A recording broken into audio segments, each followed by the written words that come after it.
आइए छात्रों, आज हम भूगोल के नए विषय के साथ प्राकृतिक वनस्पति तथा वन्य प्राणी के बारे में पढ़ेंगे और जानेंगे।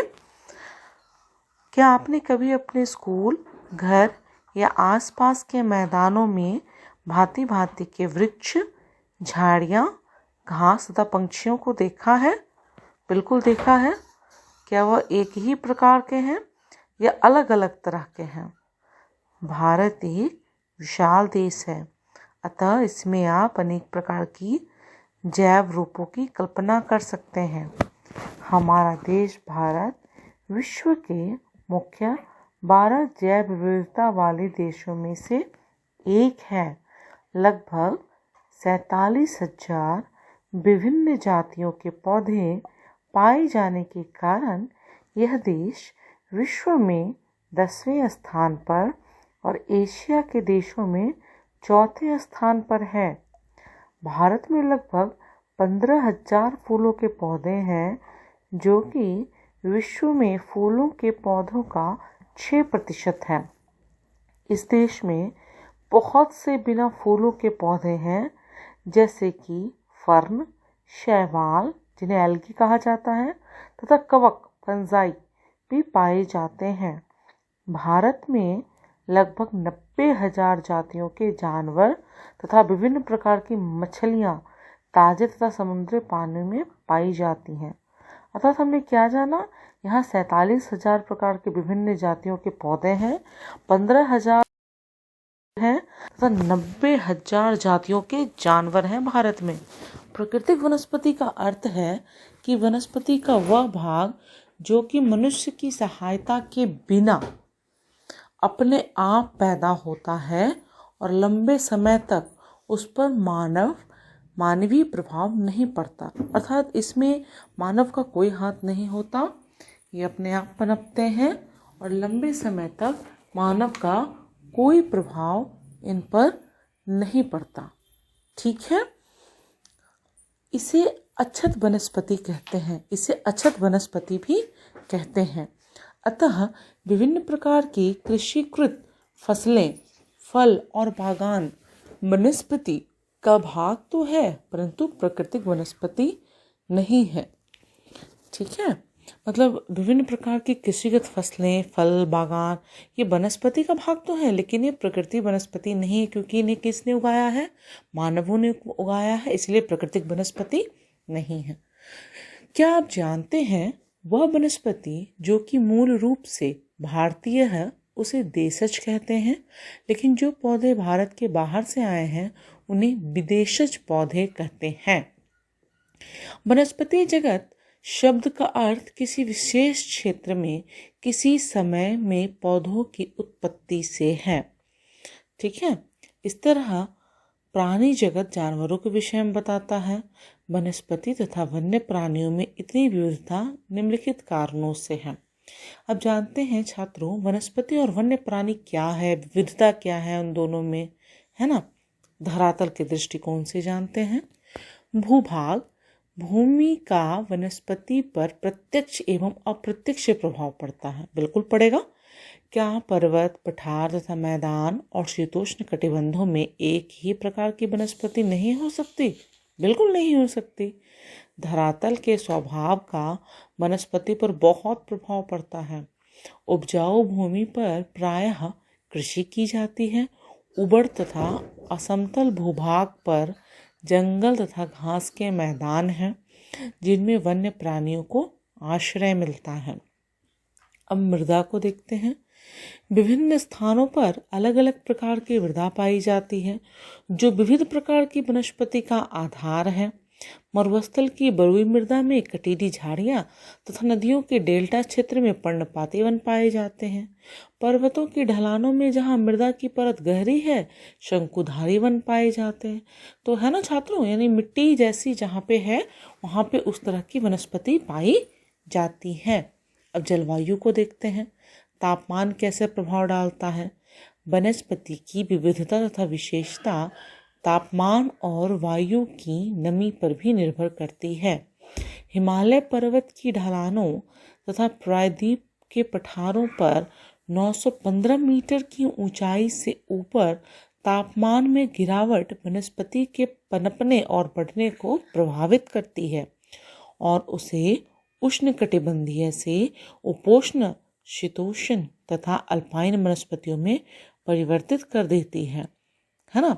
कहाँ पे ठंडी है, कहाँ पे तापमान गर्म है, कहाँ पे पर्वतीय ढलान है, कहाँ पे प्रायद्वीपीय पहाड़ियाँ हैं, तो इन सब से क्या होता है, वनस्पति में अंतर पाया जाता है।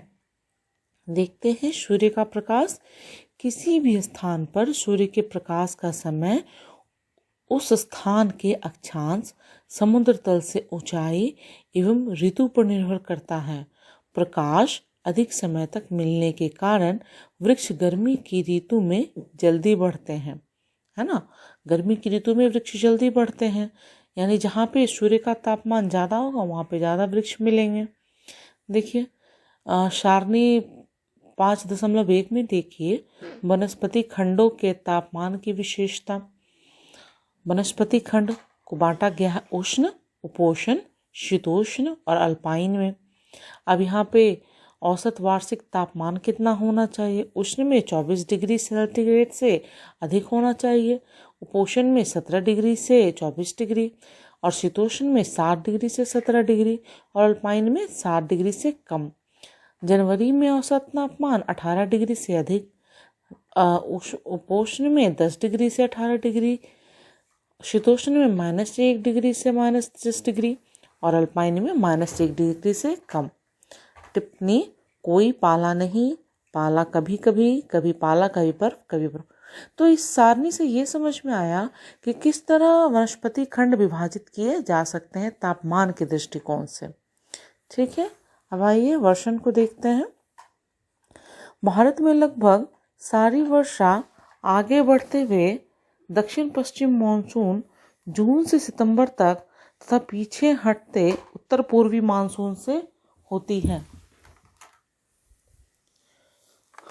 अधिक वर्षा वाले क्षेत्रों में कम वर्षा वाले क्षेत्र की अपेक्षा सघन वन पाए जाते हैं। जहाँ अधिक वर्षा होगी वहाँ, जहाँ कम वर्षा है वहाँ अधिक सघन वन पाए जाते हैं। देखिए कैसे। क्या आपने कभी सोचा है कि वन मनुष्य के लिए क्यों आवश्यक है? वन नवीनीकरण योग्य संसाधन है और वातावरण की गुणवत्ता बढ़ाने में मुख्य भूमिका निभाते हैं। यह स्थानीय जलवायु, मृदा अपरदन तथा नदियों की धारा नियंत्रित करते हैं। ये बहुत सारे उद्योगों के आधार हैं तथा कई समुदायों को जीविका प्रदान करते हैं। ये मनोरम प्राकृतिक दृश्यों के कारण पर्यटन को आकर्षित करते हैं। ये पवन तथा तापमान को नियंत्रित करते हैं और वर्षा लाने में भी सहायता करते हैं। इससे मृदा को जीवाश्म मिलता है और वन्य प्राणियों को आश्रय, है ना। बिल्कुल, वन हमारे लिए बहुत, है ना, ये वन्य प्राणियों का आश्रय है। मृदा को जीवाश्म मिलता है, हमें ऑक्सीजन मिलता है। पहले तो लकड़ियों से ही आग मिलता था और खाना बनता था। तो वन बहुत तरह से हमारे लिए उपयोगी है। वर्षा वन के कारण ही होती है। तो भारतीय प्रकृति वनस्पति में कई कारणों से बहुत बदलाव आया है, जैसे कि कृषि के लिए अधिक क्षेत्र की मांग, उद्योगों का विकास। बिल्कुल, आज आप देख रहे हैं तो इतना बदलाव आ गया है कि कृषि के लिए जनसंख्या इतनी बढ़ गई है कि हमें अनाज ज़्यादा चाहिए, तो कृषि के लिए मांग बढ़ गई है। उद्योगों का विकास बढ़ गया है। शहरीकरण की परियोजनाएं और पशुओं के लिए चारे की व्यवस्था के कारण वन्य क्षेत्र कम हो रहा है। वनों की इस वजह से कटाई हो रही है और वन्य क्षेत्र कम हो रहा है। सन 2003 में वनों का कुल क्षेत्रफल 68 लाख वर्ग किलोमीटर था। भारत के बहुत से भाग में वन क्षेत्र सही मायने में प्राकृतिक नहीं है। मतलब बहुत से भाग में अगर आप देखें तो प्राकृतिक नहीं है। क्यों नहीं है? कुछ आगम्य क्षेत्रों को छोड़कर, जैसे हिमालय और मध्य भारत में कुछ भाग तथा मरुस्थल जहाँ प्राकृतिक वनस्पति है, शेष भागों में मनुष्य के हस्तक्षेप से प्राकृतिक वनस्पति आंशिक या संपूर्ण रूप से परिवर्तित हो चुकी है या फिर बिल्कुल निम्न कोटि की हो गई है।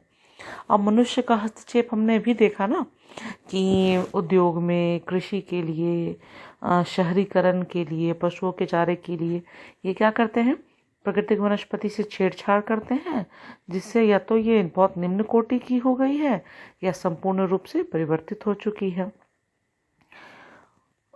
India state of forest report 2011 के अनुसार भारत में वनों का कुल क्षेत्रफल भारत के क्षेत्रफल का 21.5% है।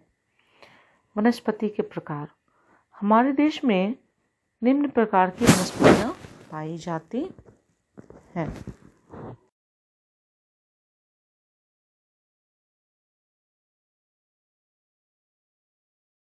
आइए छात्रों, अब हम वनस्पति के प्रकार को देखेंगे। हमारे देश में निम्न प्रकार की प्राकृतिक वनस्पतियां पाई जाती हैं। उष्णकटिबंधीय सदाबहार वन, दूसरा है उष्णकटिबंधीय पर्णपाती वन, तीसरा है उष्णकटिबंधीय कटीले वन तथा झाड़ियाँ, चौथा है पर्वतीय वन और पांचवा है मैंग्रोव वन। अब हम देखते हैं उष्णकटिबंधीय वर्षा वन को। ये वन पश्चिमी घाटों के अधिक वर्षा वाले क्षेत्रों, लक्षद्वीप, अंडमान और निकोबार द्वीप समूह, आसाम के ऊपरी भागों तथा तमिलनाडु के तट तक सीमित हैं।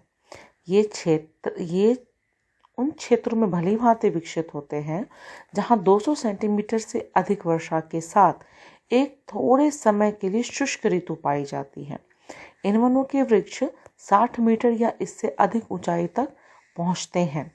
चूंकि ये क्षेत्र वर्ष भर गर्म तथा आर्द्र रहते हैं, अतः यहाँ हर प्रकार की वनस्पतियाँ, वृक्ष, झाड़ियाँ व लताएं उगती हैं और वनों में इनकी विभिन्न ऊंचाइयों से कई स्तर देखने को मिलते हैं।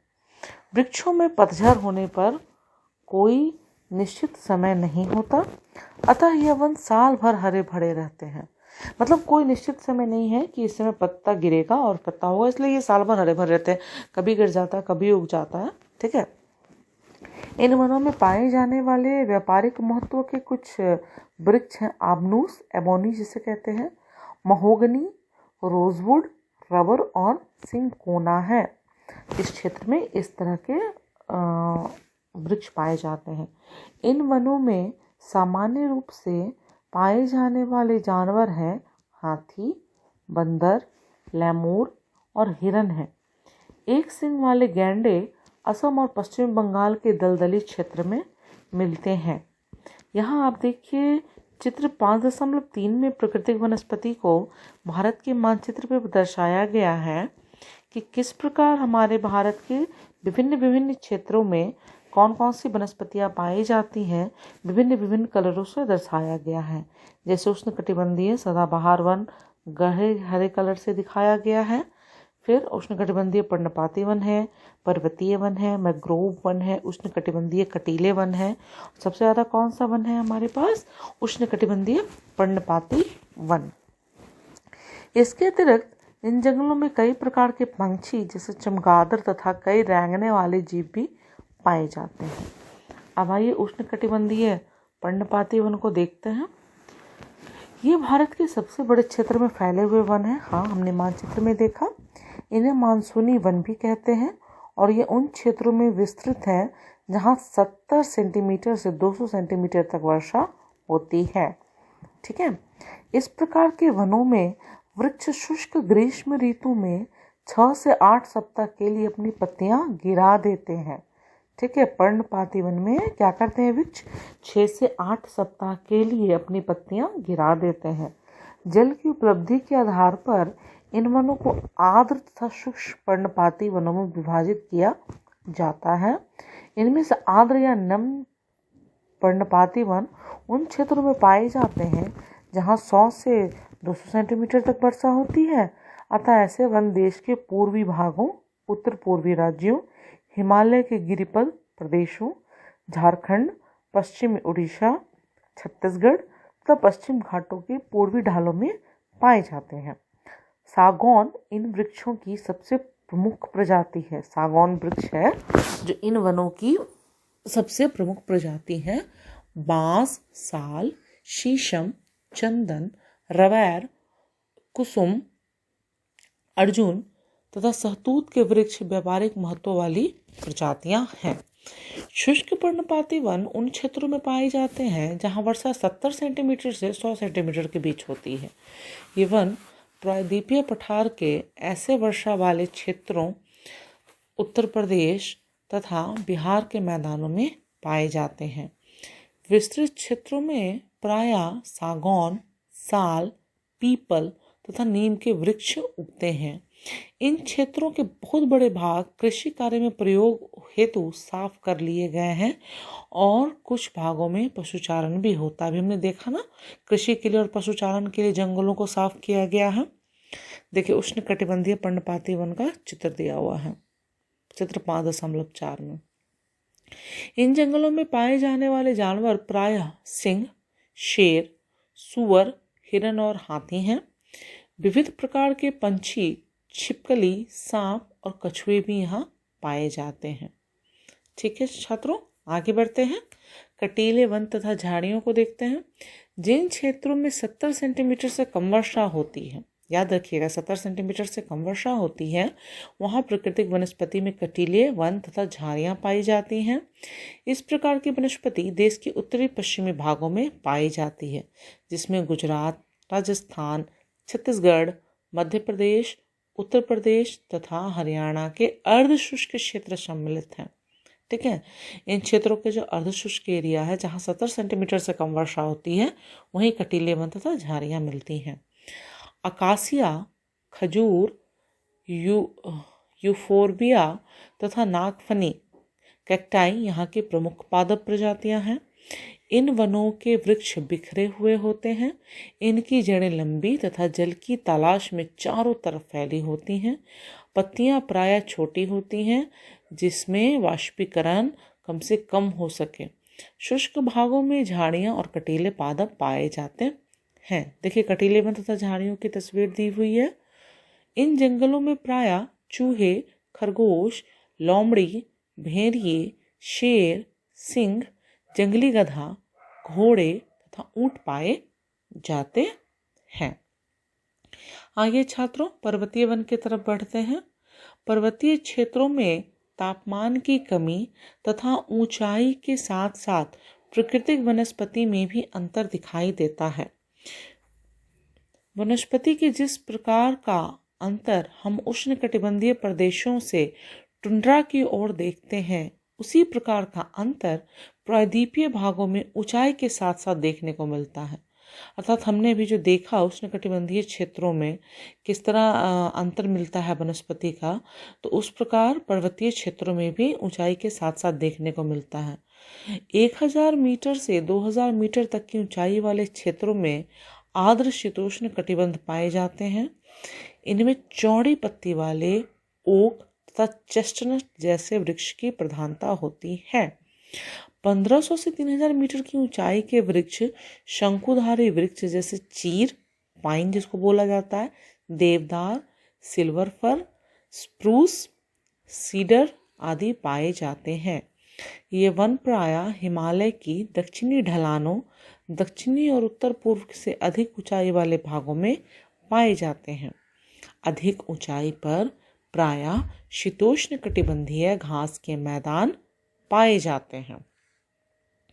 अर्थात आपने देखा कि किस तरह, जिस तरह उष्णकटिबंधीय क्षेत्रों में तापमान, वर्षण इन सब के कारण विभिन्नता है, उस तरह पर्वतीय क्षेत्रों में ऊंचाई से विभिन्नता मिलती है।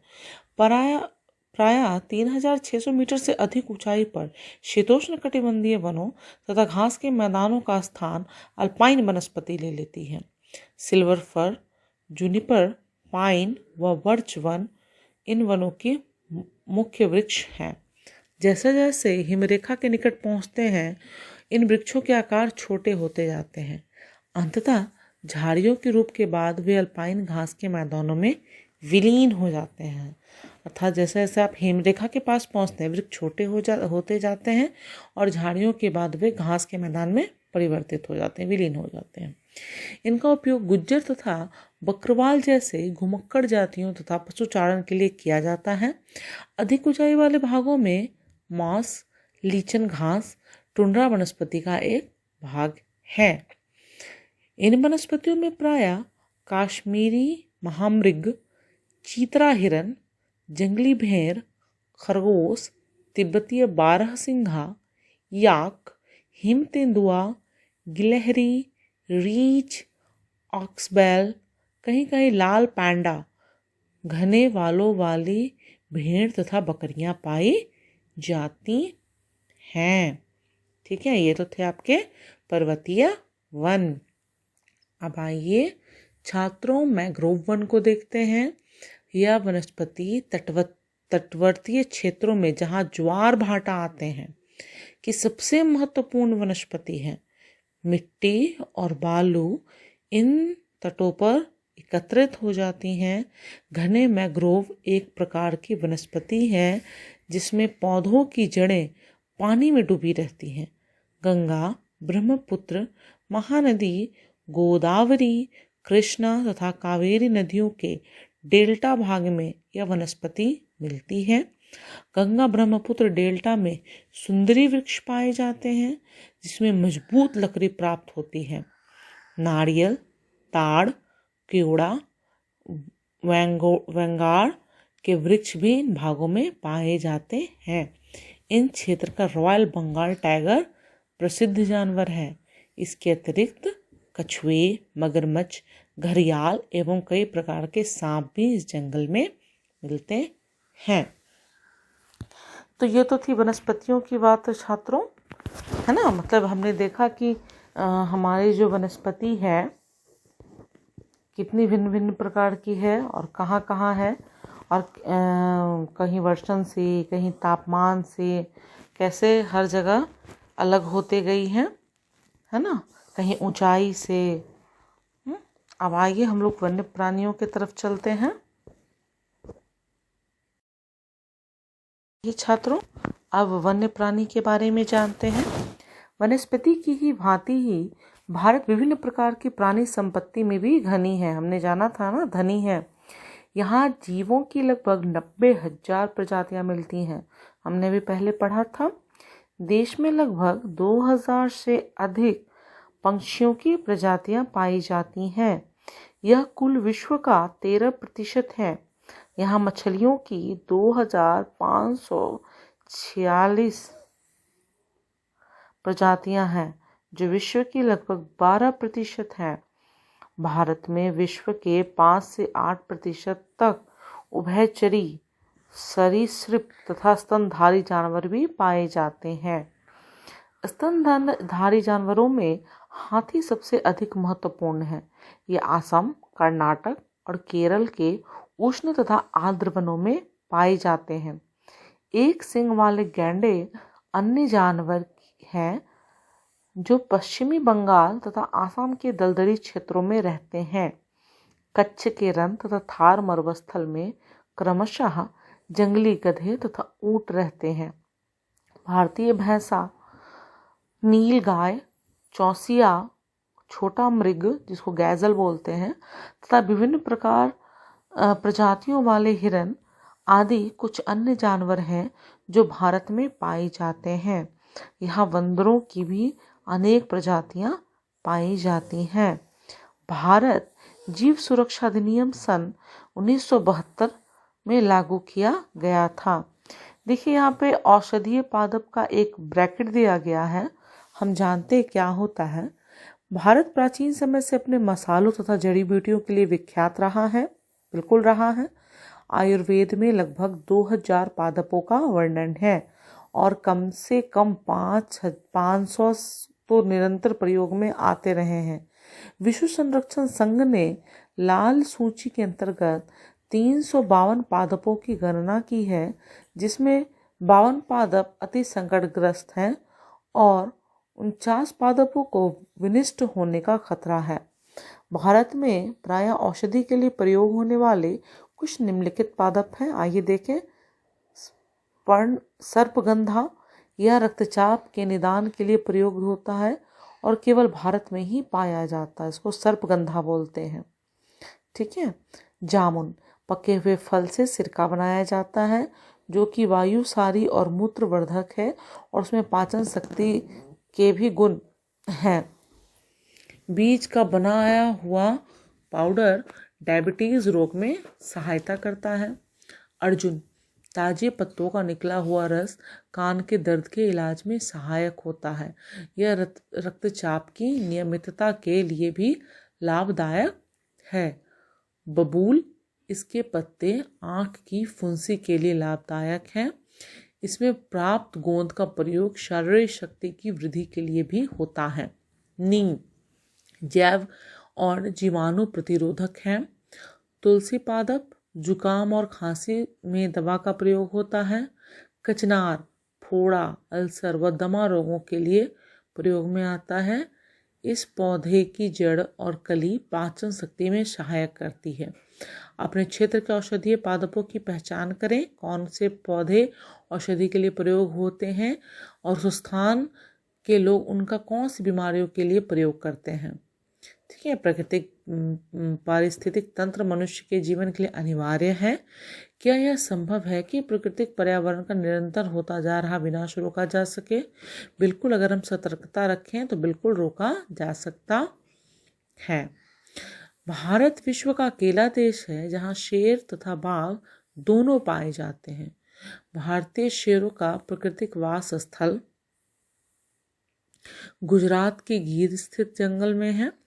बाघ मध्य प्रदेश तथा झारखंड के वनों, पश्चिम बंगाल के सुंदरवन तथा हिमालयी क्षेत्रों में पाए जाते हैं। बिल्ली जाति के सदस्यों में तेंदुआ भी है। यह शिकारी जानवरों में मुख्य है। हिमालय क्षेत्र में पाए जाने वाले जानवर अपेक्षाकृत कठोर जलवायु को सहन कर सकने वाले होते हैं, जो अत्यधिक ठंड में भी जीवित रह सकते हैं। लद्दाख की बर्फीली ऊंचाइयों में याक पाए जाते हैं, जो गुच्छेदार सींगों वाला बैल जैसा जीव है जिसका सिर लगभग 1 टन का होता है। तिब्बतीय बारहसिंघा, भारल, नीली भेड़, जंगली भेड़ तथा कियांग तिब्बत जंगली गधे भी यहाँ पाए जाते हैं। कहीं कहीं लाल पैंडा भी कुछ भागों में मिलते हैं। नदियों, झीलों तथा समुद्री क्षेत्रों में कछुए, मगरमच्छ और घड़ियाल पाए जाते हैं। घड़ियाल मगरमच्छ की प्रजाति का एक ऐसा प्रतिनिधि है जो विश्व में केवल भारत में ही पाया जाता है। भारत में अनेक रंग बिरंगे पंछी पाए जाते हैं। मोर, बतख, तोता, मैना, सारस तथा कबूतर आदि कुछ पंछी प्रजातियां हैं जो देश के वनों तथा आर्द्र क्षेत्रों में रहती हैं। हमने अपनी फसलें जैव विविध पर्यावरण से चुनी है, यानी खाने योग्य पौधों के नीचे से हमने बहुत से औषधि पादपों का प्रयोग कर उनका चुनाव किया है। दूध देने वाले पशु भी प्रकृति द्वारा दिए बहुत सारे जानवरों में से चुने गए हैं। जानवर हमें बोझा ढोने, कृषि कार्य तथा यातायात के साधन के रूप में मदद करते हैं। इनसे मांस, अंडे भी प्राप्त होते हैं। मछली से पौष्टिक आहार मिलता है। बहुत से कीड़े मकोड़ों, फसलों, फलों और वृक्षों के परागण में मदद करते हैं और हानिकारक कीड़ों पर जैविक नियंत्रण रखते हैं। प्रत्येक प्रजाति का पारिस्थितिक तंत्र में योगदान है, अतः उनका संरक्षण अनिवार्य है। जैसा पहले बताया गया है कि मनुष्यों द्वारा पादपों और जीवकों के अत्यधिक उपयोग के कारण पारिस्थितिक तंत्र असंतुलित हो गया है। लगभग 1300 पादप प्रजातियां संकट में हैं तथा 20 प्रजातियां विनिष्ट हो चुकी हैं। काफ़ी वन्य जीवन प्रजातियां भी संकट में हैं और कुछ विनिष्ट हो चुकी हैं। देखिए यहाँ मानचित्र वन्य प्राणी नीचे दिखाया गया है। भारत का मानचित्र 5.8 में वन्य प्राणी अभयवन, पंछी अभयवन, नेशनल पार्क है ना।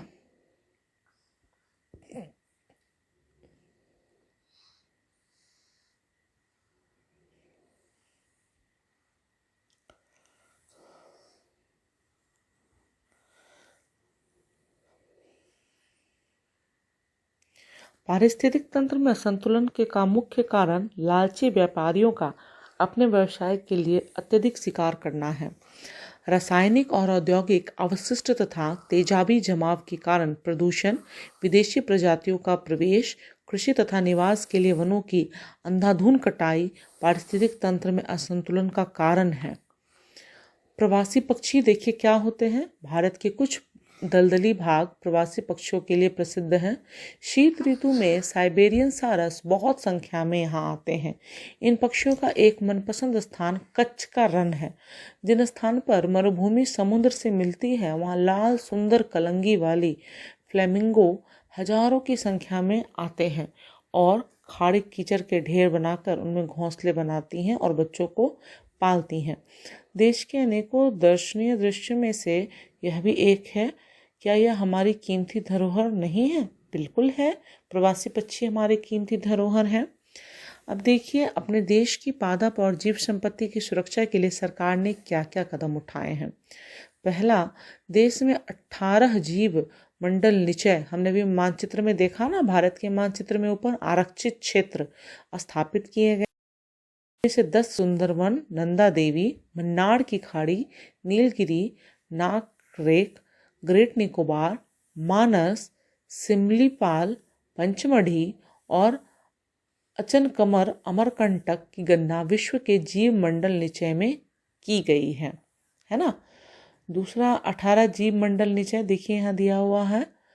अभी हमने पढ़ा ना, सुंदरवन, मन्नार की खाड़ी, नीलगिरी, नंदा देवी, नाकरेक, ग्रेट निकोबार, मानस, सिमलीपाल, दिहांग दिबांग, डिब्रू साइकोवा, अगस्तमलाई, कंचनजुंगा, पंचमढ़ी, अचनकमर अमरकंटक, कच्छ, ठंडा रेगिस्तान, शेष अचनपन्ना। दूसरा, सन 1992 में सरकार द्वारा पादप उद्यानों की वित्तीय तथा तकनीकी सहायता देने की योजना बनाई है। तीसरा, शेर संरक्षण, गैंडा संरक्षण, भारतीय भैंसा संरक्षण तथा पारिस्थितिक तंत्र के संतुलन के लिए कई योजना बनाई गई हैं। चौथा, 103 नेशनल पार्क, 535 वन्य प्राणी अभयारण्य और कई चिड़ियाघर राष्ट्र की पादप और जीव संपत्ति की रक्षा के लिए बनाए गए हैं। हम सभी को अपनी अतिजीविता के लिए प्राकृतिक पारिस्थितिक तंत्र के महत्व को समझना चाहिए। यह तब संभव है जब प्राकृतिक पर्यावरण का अधिविनाश तत्काल समाप्त कर दिया जाए। बिल्कुल, अगर हम प्राकृतिक पर्यावरण तंत्र की सुरक्षा नहीं करेंगे और उसको नहीं समझेंगे और अंधाधुंध उसका उपयोग करेंगे तो ये विनाश प्राकृतिक संपत्ति को समाप्त कर देगा और आगे जाके हमारे सतत विकास में बहुत ही मुश्किलें आ जाएंगी। इसीलिए हमें बिल्कुल अपने पारिस्थितिक तंत्र और हमारे वन्य जीव और वन्य संरक्षण, वन्य वनस्पति, प्राकृतिक वनस्पति, इन सब की सुरक्षा करनी चाहिए और इनका सही उपयोग करना चाहिए। छात्रों, अब हम प्रश्नोत्तर पर चलते हैं। ठीक है, तो पहला है वैकल्पिक प्रश्नोत्तर। रबर का संबंध किस प्रकार की वनस्पति से है? तो रबर का संबंध जो है वो आपका उष्णकटिबंधीय वर्षावन अर्थात घ उत्तर होगा इसका। सिनकोना के वृक्ष कितनी वर्षा वाले क्षेत्र में पाए जाते हैं? तो सिनकोना के जो वृक्ष हैं आपके वो 100 सेंटीमीटर वाले वर्षा के क्षेत्र में पाए जाते हैं। सिमलीपाल जीव मंडल निचय कौन से राज्य में स्थित है? तो इसका उत्तर होगा छात्रों कि सिमलीपाल उड़ीसा में स्थित है। चौथा क्वेश्चन है, भारत में कौन से जीव मंडल निचय विश्व के जीव मंडल निचयों के लिए नए हैं? तो इसका उत्तर होगा छात्रों कि मानस जो जीव मंडल निचय है वो विश्व के जीव मंडल निचयों के लिए नए हैं। अब आइए संक्षिप्त उत्तर वाले प्रश्नों को देखते हैं। पारिस्थितिक तंत्र किसे कहते हैं? उत्तर, किसी भी क्षेत्र के पादप तथा प्राणी आपस में तथा अपने भौतिक पर्यावरण से अंतर संबंधित होते हैं और एक पारिस्थितिक तंत्र का निर्माण करते हैं। पारिस्थितिक तंत्र भौतिक पर्यावरण तथा इसमें निवास करने वाले जीव जंतुओं की पारस्परिक निर्भरता का तंत्र है। मनुष्य भी इस पारिस्थितिक तंत्र का अविच्छिन्न भाग है। यह वनस्पति तथा वन्य जीवों का प्रयोग करता है। प्रश्न 2 के ख को देखते हैं। भारत में पादपों तथा जीवों का वितरण किन तत्वों द्वारा निर्धारित होता है? तो उत्तर है, भारत में पादपों तथा जीवों का वितरण निर्धारित करने वाले तत्व हैं उच्चावच, भूमि, मृदा और वातावरण में तापमान, सूर्य का प्रकाश और वर्षण, है ना छात्रों। अब ग पर आते हैं। जीव मंडल निचय से क्या अभिप्राय है? कोई 2 उदाहरण दो।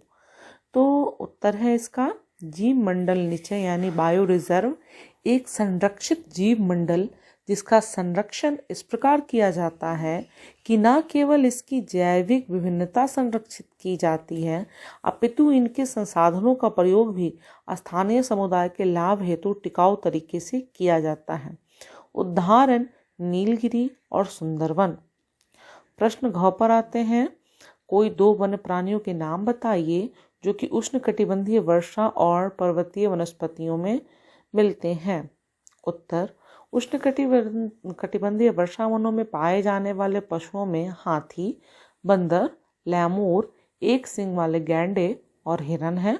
पर्वतीय वनों में प्रायः काश्मीरी महामृग, चीतरा हिरन, जंगली भैर, खरगोश, तिब्बतीय बारहसिंघा, याक, हिम तेंदुआ, गिलहरी, रीछ, आइबैक्स, कहीं कहीं लाल पैंडा, घने बालों वाली भेड़ तथा बकरियां पाई जाती हैं, है ना। आइए प्रश्न 3 देखते हैं। निम्नलिखित में अंतर स्पष्ट कीजिए। वनस्पति जगत तथा प्राणी जगत। ठीक है, तो पहले वनस्पति जगत को देखते हैं। पहला, किसी क्षेत्र विशेष अथवा अवधि में भू पर पट्टी पर पाई जाने वाली सभी प्रकार की पौधों की प्रजातियों को वनस्पति कहा जाता है। प्राणी जगत को देखें। किसी क्षेत्र विशेष या अवधि में भू पर पट्टी पर पाई जाने वाली सभी प्राणियों की प्रजातियों को वन्य प्राणी कहा जाता है। वनस्पति में वनस्पति और प्राणियों में प्राणी। दूसरा अंतर है, ये अपना भोजन सूर्य के प्रकाश से बनाते हैं। वनस्पति, बिल्कुल सही बात है। और प्राणी जगत, ये अपना भोजन स्वयं नहीं बना सकते अपितु वनस्पति जगत पर निर्भर होते हैं। ओके। ख पर आते हैं। सदाबहार वर्ण और पर्णपाती वर्ण। तो आइए सदाबहार वर्ण को देखते हैं पहले। ये उन क्षेत्रों में पाए जाते हैं जहां वार्षिक वर्षा 200 सेंटीमीटर से या इससे अधिक होती है। इन वनों में पौधे अपने पत्तों के लिए अलग अलग महीनों में गिराते हैं जिससे ये पूरे वर्ष हरे भरे नजर आते हैं। तीसरा, इन वनों में प्रायः पाए जाने वाले पशुओं में हाथी, बंदर, लैमूर, एक सींग वाले गैंडे और हिरन हैं। इन पशुओं के अतिरिक्त इन वनों में बहुत से पंछी, चमगादड़, बिच्छू एवं घोंघे आदि पाए जाते हैं। ये वन पश्चिमी घाट की ढलानों, लक्षद्वीप, अंडमान निकोबार, असम के ऊपरी भागों, तटीय तमिलनाडु, पश्चिम बंगाल, उड़ीसा एवं भारत के उत्तर पूर्वी राज्यों में पाए जाते हैं। इन वनों में प्रायः पाए जाने वाले वृक्षों में आबनूस, महोगिनी, रोजवुड आदि हैं। अब आइए पर्णपाती वन को देखते हैं। ये उन क्षेत्रों में पाए जाते हैं जहां वार्षिक वर्षा 70 से 200 सेंटीमीटर के बीच होती है। इन वनों में पौधे अपने पत्ते शुष्क गर्मी के मौसम में 6 से 8 सप्ताह के लिए गिरा देते हैं। इन वनों में प्रायः पाए जाने वाले पशुओं में शेर और बाघ है। इन पशुओं के अतिरिक्त इन वनों में बहुत से पंछी, छिपकली, सांप, कछुए आदि पाए जाते हैं। ये वन भारत के पूर्वी भागों, उत्तर पूर्वी राज्यों, हिमालय के पास की पहाड़ियों, झारखंड, पश्चिम, उड़ीसा, छत्तीसगढ़ तथा पूर्वी घाट के पूर्वी ढलानों, मध्य प्रदेश तथा बिहार में पाए जाते हैं। इन वनों में पाए जाने वाले पेड़ों में सागौन, बांस, साल, शीशम, चंदन, खैर, नीम आदि प्रमुख हैं। अब आइए प्रश्न 4 की तरफ चलते हैं। भारत में विभिन्न प्रकार की पाई जाने वाली वनस्पति के नाम बताएं और अधिक ऊंचाई पर पाए जाने वाले वनस्पति का ब्यौरा दीजिए। ठीक है, उत्तर आइए। भारत में पाई जाने वाले विभिन्न प्रकार की वनस्पति का इस प्रकार है। क, उष्णकटिबंधीय वर्षा वन, उष्णकटिबंधीय पर्णपाती वन, उष्णकटिबंधीय कटीले वन तथा झाड़ियाँ, पर्वतीय वन और मैंग्रोव वन। अब आइए उच्च प्रदेशों की वनस्पति को देखते हैं। पर्वतीय क्षेत्रों में तापमान की कमी तथा ऊंचाई के साथ साथ प्राकृतिक वनस्पति में भी अंतर दिखाई देता है। पर वनस्पति में जिस प्रकार का अंतर हम उष्णकटिबंधीय प्रदेशों से टुंड्रा की ओर देखते हैं, उसी प्रकार का अंतर पर्वतीय भागों में ऊंचाई के साथ साथ देखने को मिलता है। 1000 से 2000 मीटर की तक की ऊंचाई वाले क्षेत्रों में शीतोष्ण कटिबंधीय वन पाए जाते हैं, जिसमें चौड़ी पत्ते वाले अनेक तथा ओक तथा चेस्टनट जैसे वृक्ष की प्रधानता होती है ना। 1500 से 3000 मीटर की ऊंचाई के बीच शंकुधारी वृक्ष जैसे चीर, देवदार, सिल्वर फर, स्पूस, सीडर आदि पाए जाते हैं। ये वन प्रायः हिमालय की दक्षिणी ढलानों, दक्षिण और उत्तर पूर्व भारत से अधिक ऊंचाई वाले भागों में पाए जाते हैं। अधिक ऊंचाई में प्रायः शीतोष्ण कटिबंधीय घास के मैदान पाए जाते हैं। प्रायः 3600 मीटर से अधिक ऊंचाई पर शीतोष्ण कटिबंधीय वनों तथा घास के मैदानों का स्थान अल्पाइन वनस्पति ले लेती है। सिल्वर फर, जूनिपर, पाइन व वर्च इन वनों के मुख्य वृक्ष हैं। 5वां प्रश्न, भारत में बहुत संख्या में जीव और पादप प्रजातियां संकटग्रस्त हैं, उदाहरण सहित कारण दीजिए। उत्तर, मनुष्य के लालच के कारण जीवों तथा पादपों को अधिक दोहन हो रहा है। मनुष्य पेड़ों को काटकर तथा पशुओं को मारकर पारिस्थितिक तंत्र में असंतुलन पैदा कर रहा है। इसके कारण बहुत से जीव और पादप प्रजातियां संकटग्रस्त हैं। प्रश्न 6, भारत वनस्पति जगत तथा प्राणी जगत की धरोहर में धनी क्यों है? उत्तर, भारत में पृथ्वी के लगभग सभी भौतिक विशेषताएं मौजूद हैं, जैसे पर्वत, मैदान, मरुस्थल, पठार एवं द्वीप आदि। ये पांचों कारक भारत में वनस्पति जगत एवं प्राणी जगत की वृद्धि एवं विकास के लिए या जैविक विविधता के लिए अनुकूल है। हमारा देश भारत विश्व के मुख्य 12 जैविक विविधता वाले देशों में से एक है। लगभग 47,000 विभिन्न जातियों के पौधे पाए जाने के कारण यह देश विश्व में 10वें स्थान पर और एशिया के देशों में 4थे स्थान पर है। भारत में लगभग 15,000 फूलों के पौधे हैं, जो कि विश्व में फूलों के पौधों का 6% है। इस देश में बहुत से बिना फूलों वाले पौधे जैसे फर्न, शवाल तथा कवक भी पाए जाते हैं। भारत में लगभग 89,000 जातियों के जानवर तथा ताजे तथा समुद्री पानी की विभिन्न प्रकार की मछलियां पाई जाती हैं। देश में विभिन्न क्षेत्रों में विभिन्न प्रकार की मृदा, आर्द्रता एवं तापमान में अत्यधिक भिन्नता के साथ अलग अलग प्रकार का वातावरण पाया जाता है। पूरे देश में वर्षा का वितरण भी असमान है। वनस्पति जगत एवं प्राणी जगत की विभिन्न प्रजातियों को अलग अलग प्रकार की वातावरण संबंधी परिस्थितियां, विभिन्न प्रकार की मृदा चाहिए होती है। इसलिए भारत वनस्पति जगत तथा प्राणी जगत की धरोहर में धनी है। धन्यवाद।